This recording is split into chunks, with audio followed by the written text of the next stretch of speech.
दोस्तों, आपने सुना होगा हम अपने ब्रेन का सिर्फ 10% ही यूज़ करते हैं। लेकिन क्या ये सच है? अगर हम अपने ब्रेन का 100% यूज़ करें तो क्या होगा? क्या हम सुपर ह्यूमन बन जाएंगे? आइंस्टाइन जैसे जीनियस इसलिए बने क्योंकि उन्होंने 20 से 30% ब्रेन यूज़ किया। आज इस वीडियो में हम इसके पीछे की साइंस, मिथ और ट्रूथ को एक्सप्लोर करेंगे। सबसे पहले सवाल, ये 10% वाला मिथ आया कहाँ से? इसके बारे में दो थ्योरीज हैं जो बहुत ज़्यादा पॉपुलर है। फर्स्ट, 1890 में विलियम जेम्स, जो कि एक फेमस साइकोलॉजिस्ट थे, उन्होंने बोला हम अपनी मेंटल पोटेंशियल का छोटा सा हिस्सा यूज़ करते हैं। इस स्टेटमेंट को लोगों ने ट्विस्ट करके सिर्फ 10% बना दिया। दूसरा, अर्ली ब्रेन से स्कैम में दूसरा अर्ली ब्रेन स्कैन्स में साइंटिस्ट को लगा कि ब्रेन का कुछ हिस्सों में एक्टिविटी नहीं हो रही है, इसलिए उन्होंने अज्यूम किया कि हम उसे यूज नहीं करते। यानी ये मिथ साइंस से नहीं, गलत समझने से शुरू हुआ। साइंस के मुताबिक हम अपना 100% ब्रेन यूज़ करते हैं, बस एक साथ नहीं। हर ब्रेन रीजन का अलग फंक्शन है।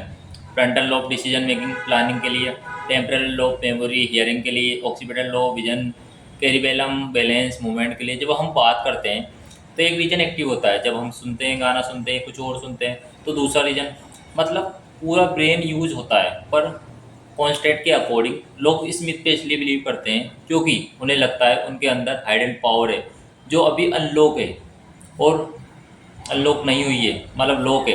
हॉलीवुड मूवीज ने भी इसे फ्यूल किया, जैसे लिमिटनेस या ल्यूसी, जहाँ ब्रेन का 100% यूज़ करके इंसान सुपर ह्यूमन बन जाता है। रियलिटी ये है कि हम ऑलरेडी अपना पूरा ब्रेन यूज़ करते हैं, सिर्फ एफिशिएंटली या इनएफिशिएंटली। लेकिन इसका मतलब ये नहीं है कि हम अपनी कैपेसिटी को इंक्रीज नहीं कर सकते। ब्रेन में न्यूरोप्लास्टिसिटी होती है, मतलब हम नए स्किल सीख सकते हैं और अपने न्यूरॉन को कनेक्शन स्ट्रॉन्ग कर सकते हैं। एग्जांपल, अगर आप एक नई लैंग्वेज सीखते हो तो आपका टेम्परल लोब में नए न्यूरल कनेक्शन बन सकते हैं। अगर आप मैथ सोल्व करते हो तो फ्रंटल लोब एक्टिव होता है और ग्रो करता है। म्यूजिशियंस का जो ब्रेन होता है, उनको स्कैन किया गया, उनके अंदर ऑडिटरी और मोटर कॉर्टेक्स काफ़ी ज़्यादा डेवलप पाए गए। यही रीजन था उनका। आइंस्टाइन या न्यूटन को जीनियस बनाने वाली चीज़ उनका ज़्यादा ब्रेन यूज़ करना नहीं था, बल्कि अलग अलग तरीके से सोचना था। उनके ब्रेन भी वही 100% था, पर उन्होंने अपनी सोच, क्रिएटिविटी और ऑब्जर्वेशन को एक्सट्रीम लेवल तक ट्रेन किया। अब सवाल उठता है, हम अपने ब्रेन को कैसे बेटर यूज़ करें? फर्स्ट, सीखना बंद मत करो। डेली एक नया कॉन्सेप्ट, एक नई स्किल सीखें। मेडिटेशन एंड फोकस प्रैक्टिस, जिससे कि आपका स्ट्रेस कम हो, कंसंट्रेशन बढ़े।